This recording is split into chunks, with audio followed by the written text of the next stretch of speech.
Even though it's a year later, I still can't comprehend that you can have chemo while you were pregnant. There's certain ones that are safe. Not all of them, but the one they could give me was safe. But they rang me on the Monday and they said, you have gestational diabetes. I was like, of course I do. Sure, why not throw it in with everything else now going on?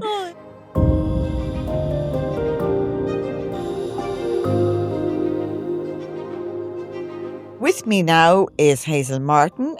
Hazel is from Wicklow, but living in Drogheda. That's it. And Hazel was diagnosed last August with stage 1, grade 3 breast cancer. But I let Hazel tell you her story because it's a very interesting story. So Hazel, you might bring me back to March 2024. Yeah. So last March 24, I was sitting at home just with my husband. We were watching TV and I got a little pain in my chest, like that little stitch that you might get, and I went to rub it to try. So you were 30, you're 33 now? I was 33, yeah. You were 33 at the time? Yeah, 33 at the time. And felt a little stitch in my chest, went to rub it and thought, oh, that's a lump, that's new. Was it in the middle of your chest? Because that's kind of weird. Just down to the left it was there, Okay. kind of off the left breast, just a bit low there. And I knew it was new because I always would check my breast when I was in the shower. So you've been very vigilant, would you? Very vigilant, yeah. There is a history of breast cancer in my family. And what's the history of its cousins? A couple of cousins that have had it treated, an aunt that's had it. And my dad also had bowel cancer. And what about your mother's side? They were all good.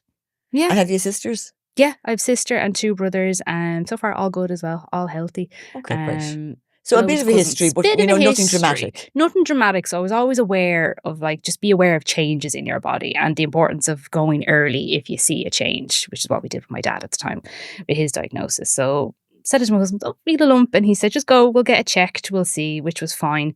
I also have endometriosis, so I was feeling just a little bit tired as well. So I was like, I'll get both checked while I'm there just to see is there any difference on it. And went to my GP about a week or 2 later, and she felt the lump. She said, yeah, there's a little lump there, kind of moves under the finger. She wasn't too concerned. She just said, any lump that we find has to get referred to the breast clinic. That's just what we do. So she's like, don't panic, don't freak out. This is just normal procedure. It's what we have to do. So and you weren't panicked, were you? Would you? No, like you hear of people getting lumps in their breasts, their cysts, they're fine. That's the chances what it's going to be. Sure. Most women find, you'll have something at some stage. Yeah. And so I was like, okay, not going to panic. It's just something, as she said, every woman goes through the breast clinic at one stage in her life. She's like, this is just yours. So that's all I thought it was. I was like, I'm just going through the clinic. I'm just going to walk through and not look back. Right. That's all I thought. And then, so that's fine. So that was in March last year. And she said, let's get a blood test done as well for your hormone levels just to check with you, to make sure all is okay. So that's fine. And was it St. Vincent's she referred you to? Yeah. In Dublin? In Dublin, yeah. So at the time, my GP was in Dublin. So she was like, is it okay to refer you to Vincent's? I was like, yeah, it's fine. Gone through before for different things. That's absolutely fine. And then about 2-3 weeks after that, my husband and I discovered that I was pregnant. Woo! Yeah. So you were thrilled, were you? Thrilled. Oh, after a year trying, and with the endo, we didn't think if we with the endo, it's trickier, isn't it? Absolutely. So we didn't think if we need fertility treatment or help along the way. So the fact didn't need that was great. So you were in this bliss of pregnancy. Little bubble of first pregnancy. Didn't think anything about the other little thing that would be coming down the line. Went back to my GP. I got my blood test done, and it was actually a few days after I got that blood test done, we discovered I was pregnant. So I had to ring the GPs again and say, actually, that blood test got to come back positive for pregnancy, so I need to make another appointment to come back. Okay. Yeah. So that was all fine. Fantastic, Hazel. I mean, just wonderful news. Happy news. Yeah. And then had my first appointment in Vincent's with the breast clinic, met the consultant. So was that about a month later then? That was about a month in May. Okay. And so you were very newly pregnant at that stage. Very new. I think it was only about 8-9 weeks. I think when I had that appointment, and just said to him when I walked in, it was just a consultant just to have a look, and he said, "Yeah, that just needs an ultrasound." That's all he said, and he kept asking my age. You're only 33. You're only 33, and he kept checking, and I was like, "Yeah, I'm only 33. I'm also 8 weeks pregnant. That's fine." They were like, "Yep, you should be fine." They didn't think they'd see me again. They did think we're just going to send you on for an ultrasound just to make sure. And you're going to move on with your life and we're not going to see you again. So ultrasound came in, appointment for July. So between May and July, we were happy out, blissfully, first baby appointment. Had you pushed it out of your head at that stage? I hadn't thought of it. I just was like, this appointment's lingering to be done. Yeah. That's all I thought. And the appointment wasn't being rushed, as you say, because of your age. Absolutely, yeah. Yeah. Like that's why it took so long. So first felt in March, didn't get the first consultant until May, didn't get the ultrasound until July because of my Okay. age. They Yeah. didn't think, and overall healthy, didn't think anything of it, no other symptoms.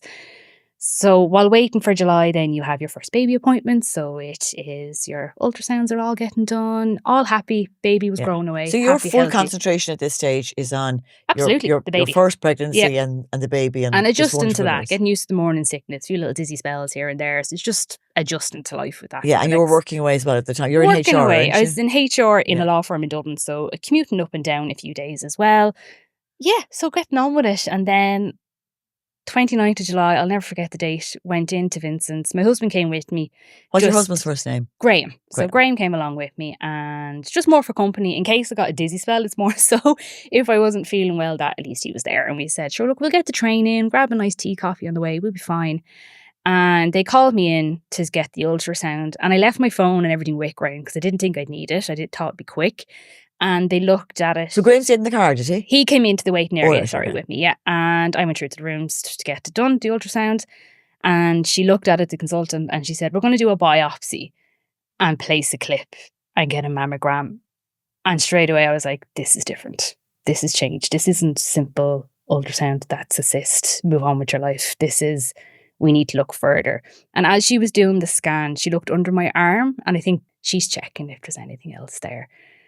And I didn't have my phone to text Graham to be like, I'm panicking now because... And why are you panicking? Of course, yeah. Your hormones, first of all, are making Yeah. you panic. Yeah. Naturally a worrier as And well. you're 5 months pregnant now at this stage, Yes, aren't you? yeah. So bump starting to get bitter. I'm starting to be a little bit more uncomfortable lying there. So they took the biopsy, they placed the clip on it, got a mammogram done for the first time in my life, which was not the most comfortable thing to do anyway. And never mind being pregnant, trying to get a mammogram done. No, that would have been very uncomfortable. Very uncomfortable. And I just remember thinking, I just want my husband in here with me. I just want Graham to hold my hand and we'll get through it and we'll go home. And I remember sitting in the waiting area as well for the mammogram, and you couldn't really see the bump. It was hidden under the gown at least, but I was the youngest person in that room. So I felt like I was really sticking out. Yeah, so you were young and you were pregnant. Young and pregnant, yeah. All fun.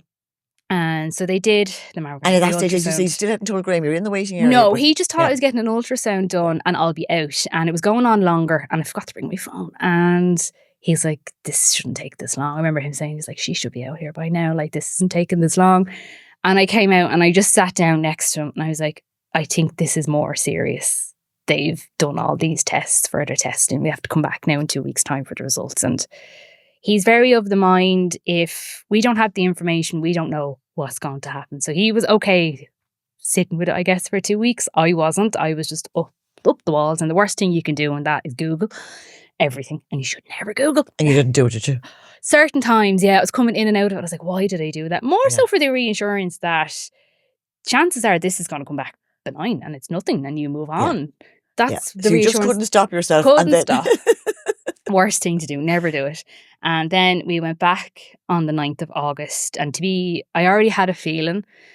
I knew somehow this isn't going to be good news. They're going to tell me now it's breast cancer. And my nurse called me in.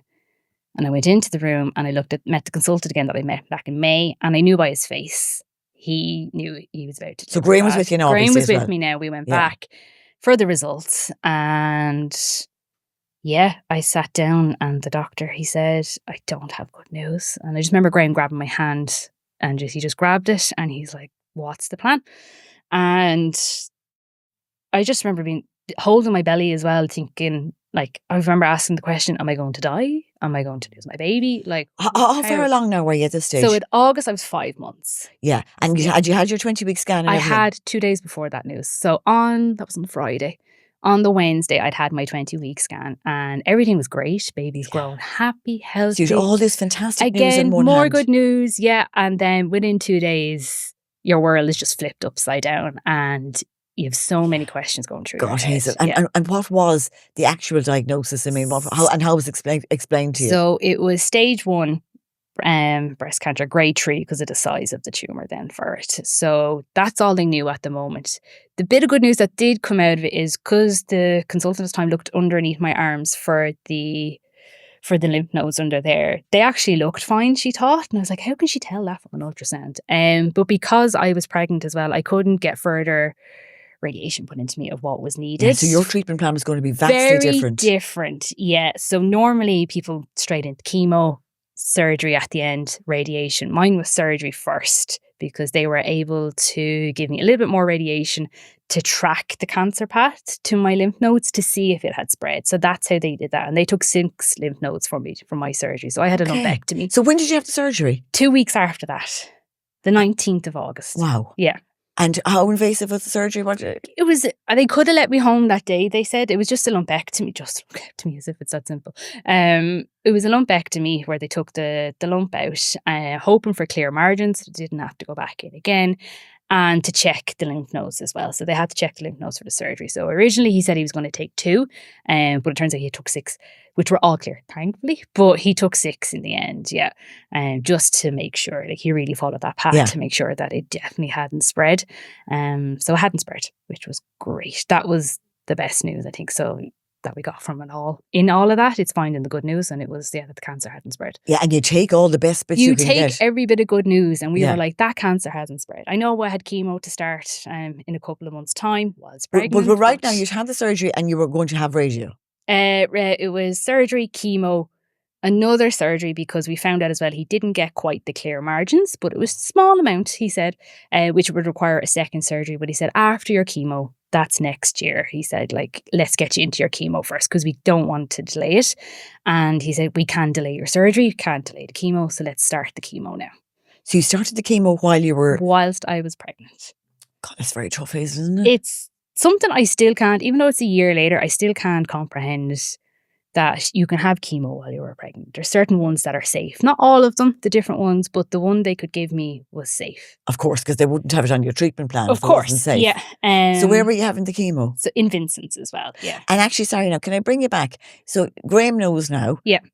What about your family? I mean, when did you tell them, and how did they react? We kind of staggered, I think, we told our immediate family first. So it was my family. My mum was the first that I told. And again, she knew. Did you tell her like at an early stage when you were worried? Or yeah, like how far? I didn't tell her the day I had the assessment done where I had the ultrasound and the mammogram. I told her a few days afterwards. I said, I got this done the other day. Didn't want to worry but this is what I had done. And she said, you'll be fine. There'll be nothing. That'll come back now. You'll be absolutely fine. Like, why would it? You're young. You're pregnant. She was like, you're healthy. Everything's fine. And my mum was the first that I told, and she cried on the phone because we were just in the car. Of course, she would be upset. Yeah. And she's like, is the baby okay? Like, what can they do? Yeah. She was like, what can they do? So again, now? her mind is kind of melted, like yours, thinking like, how is this going to work? Yeah. She's like, how is this going to work? And then the next question she asked, which made me laugh, and it still makes me laugh, she was like, are they sure? And I was like, yeah, they're very sure, Mom. Yeah. That's a real mother question. It is. She's like, are they sure? I was like, they're very sure. And that made me laugh. And I think it was that laughter, like thinking back to that moment. Maybe she doesn't realise how much I clung onto that for happiness, but I really did. Like, it just made me laugh in the moment. And I was like, okay, with all the craziness that we're just going to have to face it now, at least I can still laugh.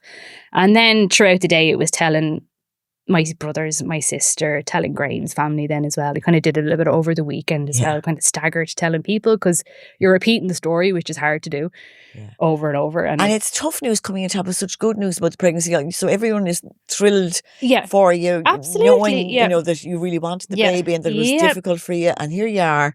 And now suddenly you're giving them completely different news. Yeah. Like, I remember ringing my brothers and they were like, are you okay? And I'm like, is the baby okay? I was like, baby's fine.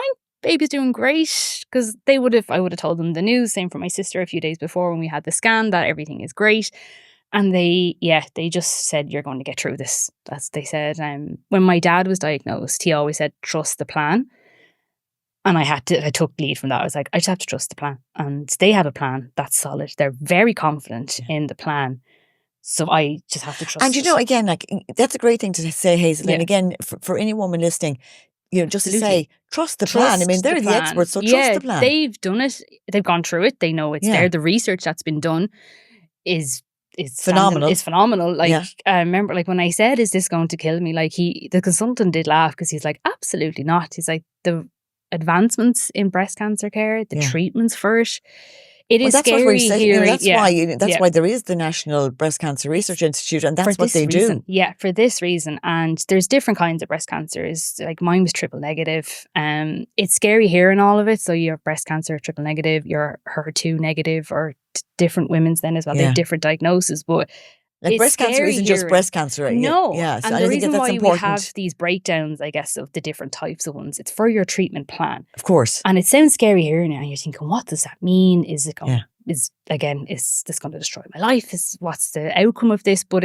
I always said, it's so they know how to treat it. Absolutely. And you've put that across very well. And actually, even, hearing that their treatment plan is so good that they can work out a way to give you three rounds of chemotherapy while pregnant. Yeah. Knowing that, and your baby will still be safe during that. Baby will still be safe. Closely monitored. Absolutely. And I remember waking up after my surgery and again, hand on belly. And I was like, is my baby okay? I think was one of the first questions I asked. And I felt little kicks in my belly. And that got me through it. I was like, yep, baby's kicking away, which is good. It's a great sign. And that got me through. Fantastic. But then you had another complication because did you get gestational diabetes? I did, yeah. So as great as the steroids are to keep you going, keep you fighting, keep your energy up, it also peaks your sugar levels, and during pregnancy that can be dangerous. So I was getting little dizzy spells kind of here and there throughout my pregnancy, and one did happen at a baby clinic one morning that I was there, and my doctor said, let's just get a blood test done. It was quite late in my pregnancy. I was about 8 months at the time, and normally you're tested earlier. She said, let's just get it done just to see. And I remember the nurses when I went in to get the blood test done, and they said, if we call you on Friday, you have it. If we don't, you're all clear. And they didn't ring me on the Friday. And I thought, yes, I don't have it. We're all good. So that's another tick there. Another tick. But they rang me on the Monday. They were a bit delayed. And they said, you have gestational diabetes. I was like, of course I do. Sure, why not throw it in with everything else now going on? So that was about November time, actually. Sorry, it was November when that had happened. Yeah, so I was about 8 months pregnant. And your diet then just has to change. I say that just has to change. Luckily, mine were low enough that I could treat it with diet. I still have to check the bloods every day, but just watching what you eat and cutting out your sugars. And throughout your treatment and pregnancy as well, it's the small things that help you along. So for me, it was coming up to Christmas time, so there was mince pies back in the shops. So for me, it was having a cup of tea and a mince pie. Yeah. But that had to change then when the diabetes came along. So I had to give up my little comfort foods. Did you know at this stage whether you were having a boy or a girl? No, we kept it a surprise. Yeah, nice. We said quite early on, we were going to keep it a surprise. Myself and Graham had the talk, and we're like, we'll find out or not. I know subsequently it was a little girl. So when was she due? She was due the 17th of December. So Christmas baby. My last chemo treatment was due to be around the 3rd of December. But because of the diabetes, diabetes, and just to give my body a break, like it'd been hit with a lot in the last couple of months. So my oncologist said, let's stop your last one. We'll wait until the new year. Let's give your body a break. Give you time to get ready to have this baby, which was absolutely fine. We're oh my God, which was lovely. I didn't know she was going to do that. So in November, when she said that at the 3rd treatment, I was like, no more chemo for this year. Great. I can now just put that out of my head and look forward to my baby, and I'll deal with the rest of it afterwards. I can get through today, the last chemo, and relax the next few weeks at home, and then we'll start ticking away to get ready for the baby to come along. And were you all ready? Like, did you have the bag packed and everything? I had her bag packed, which was, I guess, good, but nothing else. We didn't have much else done. We had everything at home. We just had to set it up and get the final little bits and pieces that we needed or that I wanted to have as well. But baby, she had other plans. She didn't want to share her birthday with Christmas, I think. And she came along on the 24th of November. So that's almost 3 weeks early. Early she was, yeah. And she came exactly 10 days after my last chemo. So she came on the dip, as we say. Yeah. So instead of getting the nice month break that you kind of thought you had, you had a week. 2 weeks, about 2 weeks. Yeah. Yeah. So, but in the grand scheme of it, I only had gestational diabetes for 2 weeks, which was good. Right. Well, that's really looking at the sunny side of things. I was like, at least I can have chocolate now building up to Christmas. Yeah. But she came along 3 weeks early, which was frightening because we were like, this is a bit too soon. And she wasn't hanging around. We went to the hospital. Where were you? Where did you have her? So we kept Drogheda, Our Lady of Lourdes Hospital for baby appointments because it was separate. For me, it helped having them separate. Yeah. So even for your mind, for your mental health, just knowing that Vincent's in Dublin is for cancer. Yeah. And where I live and Drogheda is for my baby. It felt easier instead of having to go to the same hospital because 1 week it's cancer appointments, next week it's baby appointments. So instead of going to the same place every week, I guess it just helped me having them separate. Yeah, and they were great up there. They kept a very close eye on me. The two hospitals communicated, kept each other updated of what was going on, what was their plan for cancer, what was their Oh, plan right. for So baby. they spoke to each other. They kept yeah. in touch with each other, which was great. And then in between appointments, then I'd let them know what was going on then as well, if they didn't know what the other was doing. They kept a very close eye on me. Yeah. Anytime that I went in, if I had a little bleed or anything, they kept me separate, kept me away from everyone, which was great. They were very aware to keep me safe and to keep baby safe. And then when Leia was born, she had a little bit of fluid on her lungs, so she had to go to the NICU for overnight, but she was out quite quickly. It cleared. And then they kept me in a room separate as well, up on the postnatal ward, so that I wouldn't be at risk. I was at risk of infection, so they just kept me away from everyone, which was great. But apart from the little bit of fluid in her lungs, she was born healthy and healthy, well happy, and gorgeous. Well, crying into the world, yeah. And you called her after Princess Leia. Princess Leia, yeah. And I it's a said great one out fabulous on name. that one, yeah. It is beautiful, and it's her, like, now that she's getting older, she's coming into her personality, and like she's 9 months now, isn't that 9 right? months now, yeah, and she's flying it, yeah. Yeah, and she's herself and yourself have very similar hair. We do, yeah. We have a little joke at home. We're like, whose hair is growing quicker? Like, yeah, to see her who's staying thicker with their hair, yeah. 'Cause she never lost. Babies that lose their hair when they're born sometimes. She never lost her hair. Yeah, so yeah, that's the running joke at home, is who's holding their hair quicker. But she's happy, healthy, safe, absolutely thriving. Just fantastic. She's doing everything a baby should be doing, which is amazing, given everything that we went through in the build up to the months that are coming into meeting the world. her milestones and all that. Meeting her milestones, eating away, chatting away at home. Yeah, has her favourite toys, loves going for a walk. She's happy. And to me, that brings so much joy. Absolutely fabulous. Everything that I had put into me to keep me alive and keep her safe, she's happy. But again, as you say, trust the treatment plan. And the treatment plan was working and hadn't affected her. But after she'd been born, then presumably you're now back into your treatment. The other half of it, as we said, it's kind of split into two halves. So it's pregnancy cancer, and now it's newborn cancer treatment. So how do you juggle it? So started back to cancer treatments in January 25, so just earlier this year. So you only had about the 6 weeks, did you? About 6 weeks with her, yeah, which was good. It was good. We had Christmas and a bit of a break at least. Bit of a break. So we got to enjoy Christmas, where we didn't have any appointments to follow up on. If we did, they were her appointments, which are lovely baby appointments, the 2 weeks and the 6 weeks checks. And then back to it then, kind of back to reality. I remember getting in the car that day. We had to go for my first chemo after her, and Graham stayed at home with her, and my father-in-law brought me to the treatment in Dublin. In Dublin, yeah. And I sat down with the oncologist, and she said, like, you're doing great, you look good. And she's like, we'll get back to it, and we'll just get through these final ones. And were you upset that day, kind of thinking, oh, here I am? I was upset leaving her. It was my first time really leaving her like that to go. And I remember leaving Leia, leaving Leia, sorry, yeah. And just leaving that bubble that we had at home. And then the oncologist, she said, like, you won't be able to do knife feeds, you have to rest. And I just remember thinking, it hit me hard, because I was like, I was enjoying the knife feeds, because it's that time with Leia that it's me and her, and the world's asleep, and it was just the two of us.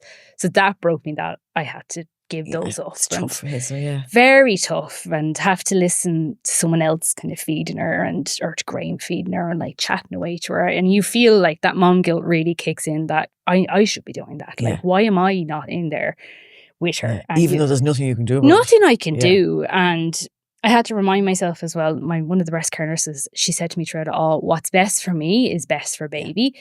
And anytime I felt that low point that comes along with it, I just had to keep saying, right, this is best for me. 100%, because again, if you don't support yourself, you can't support her and care for her. You have those low moments, you absolutely do, and they're important to kind of acknowledge them and sit with them.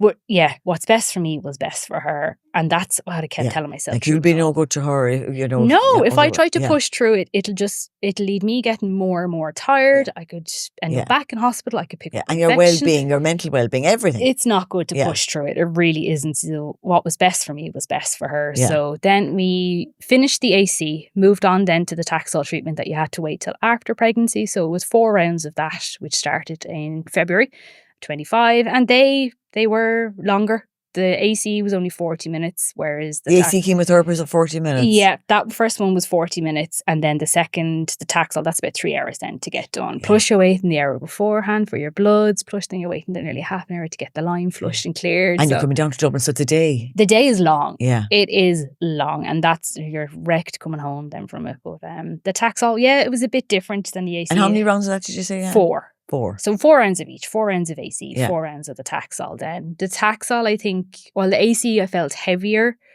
and a bit harder. The Taxol didn't drain my energy as much, I noticed. Now, I don't know if that was because I had a baby. Maybe I was just pushing through it and wasn't pregnant, so wasn't as uncomfortable. Quality sleep was a little bit better. The Taxol was a bit lighter. I got the pains in my legs, which they said you can get, but they came and went after the few days. And then it was every 2 weeks for Taxol, which went quicker, whereas the AC was once every 3 weeks. So went through the Taxol quicker. I did have a reaction the second time around to it. Yeah. Got the pains in my hips and my chest tightened, but their nurses were amazing. They had it reversed within, I think, 10 seconds. It was incredible how quick they moved, and kept a very close eye on me then after that to make sure. But it happens. You do. Sometimes you get a reaction off the first or the second one. But then went through Taxol. That was absolutely fine. Overcame it. Yeah. And next was surgery. But then you had a second surgery then, did you? Second surgery to clear the margins then. So the first time they kept me in Vincent's overnight, just in case anything went wrong, just to keep a very close eye on me. But for the second time, it was outpatient, so I was home that afternoon, which fantastic. was brilliant. Okay, yeah. So second surgery, clear the margins, and home that afternoon. Home that afternoon, yeah, which was brilliant. And then you were ready then for your radiotherapy, were you? So 6 weeks recovery. They were very happy with the clean incision again. Got the clear margins that time, so they were like, "Yeah, we won't need to see you till next year." Which is something I couldn't quite understand. I was like, what? Because you go from seeing them like every few weeks to every couple of months, and then it's like, we won't see you till next year. You're like, oh my goodness, okay, that's ticked off the list. Next then was 20 rounds of radiation then, which... Where did you have that done? In Vincent's as well. Okay. Yeah. So that was done through Vincent's, and it was every day, up and down. Every day, yeah. That's the harder part of it, I think, was the travel. Are you finished that now? Yep, finished that now. So when did you finish that? July of this year. July. July. So like, where are you now? So as of last week, I had my first mammogram then post all the treatments and my CT scan, and as of last week, they're all clear. Hazel, all fantastic. Clear. Even though they said throughout my whole treatment, it's all clear. We got the cancer, it hasn't spread. You don't quite believe, I think, until you get that first mammogram. And you do have that little bit scanxiety, as they say, like, oh, what if there is something there? What if there's something new that got picked up and like that you can't see? And it's until you get your first scans done and you're like, okay, they are all clear. Everything worked. And I got through it. And it is a year. They said it'll take a year. Isn't that amazing? It's fantastic. It was the best news we got last week. We were so happy with it. And yeah, still buzzing off it. I think that like they all came clear, Still celebrating it. Absolutely terrific. And then going forward then, though, obviously, will they be keeping an eye on you? Keep an eye on me for the next 5 years. So it'll be scans once a year for the next 5 years. Usually only once a year. So once a year, yeah, that's how they'll do. Because of my type of cancer, because it didn't spread, I don't need to take treatment or sometimes you might have to take the treatment for the next 5 years. I didn't have to take that. So I scans for the next 5 years.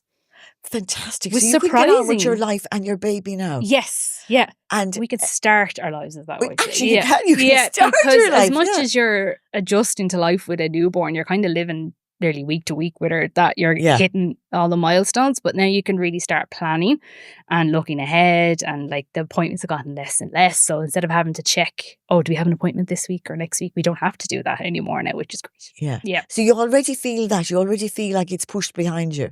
A little bit, yeah. I do get the like, oh, is it really done? Like, I know there's still little appointments here and there, and it'll always kind of linger in the back of your mind, especially when it comes up to the scans. But it definitely does feel like it. Like it's slowly coming back.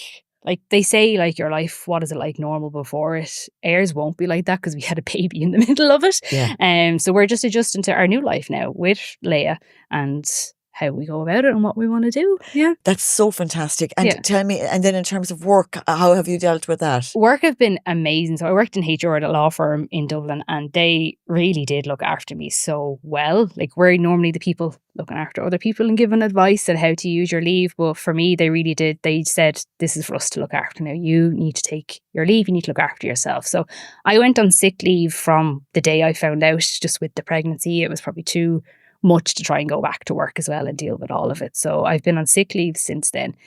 Last year, I'm not sure if many people know, but last year there was an amendment to the Maternity Act that they brought in, an amendment where women that are going through serious treatments during pregnancy or after they've had a baby can postpone their mat leave for up to a year. Now, I think it's really important to get that message Yeah. across, because I didn't know that. And I'd say, So yeah. important. Yeah. Yeah. So to say it again. So just, get the message across. So it was lobbied a lot by the Irish Cancer Society as well, to push through that women like myself had a baby, was continuing treatment after having a baby. So I would have lost my maternity leave.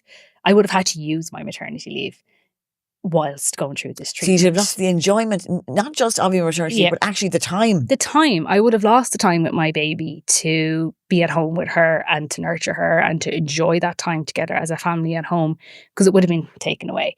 Whereas now I got to use sick leave for it. I had gone sick leave for it. I got to push out my maternity leave until after my treatments were finished, which is such a relief that I didn't lose. So it's only kind of now really that your maternity leave is kicking in, is it? Yeah, so still healing from the radiation, still takes time. So that's still, the tiredness is still going on. You still have time to go. Still have time to recover, and then my maternity leave will start in November then of this year. Yeah, that's fantastic. Isn't it amazing? That's real progress, and it's a really important legislative change. So important isn't it? that it's there. And when it was coming through, it had been it was going through the Senate, it was going through the Dáil, but at the same time the general election was coming up and it was getting closer to my due dates. So I was thinking, is this going to be passed in time when I have the baby? Like, will it be able to? So the worst case, we thought maybe 2 months might have to be used, and then we can start the mat leave. But luckily it all came fantastic, through. Hazel, because again, while it shouldn't be a worry, it was would a worry. be. Of course, it was a worry, because you're thinking like, this is the time that I should deserve to be able to enjoy my baby. Absolutely, to enjoy the time, to not have to